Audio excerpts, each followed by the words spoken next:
मोमिनो, जब तुम में से किसी की मौत आ मौजूद हो तो शहादत का निसाब यह है कि वसीयत के वक्त तुम मुसलमानों में से 2 मर्द आदिल यानी साहिब एतबार गवाह हों, या अगर मुसलमान न मिलें और तुम सफर कर रहे हो और उस वक्त तुम पर मौत की मुसीबत वाक़ हो तो किसी दूसरे मजहब के 2 शख्सों को गवाह कर लो। अगर तुमको उन गवाहों की निस्बत कुछ शक हो तो उनको असर की नमाज के बाद खड़ा करो और दोनों अल्लाह की कस्में खाएं कि हम शहादत का कुछ इवज नहीं लेंगे, गो हमारा रिश्तेदार ही हो, और न हम अल्लाह की शहादत को छुपाएंगे।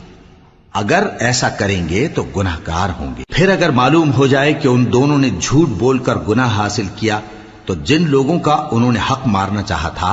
उनमें से उनकी जगह और 2 आदमी खड़े हों जो मैयत से कराबत करीबा रखते हों। फिर वो अल्लाह की कस्में खाएं कि हमारी शहादत उनकी शहादत से ज्यादा सच्ची है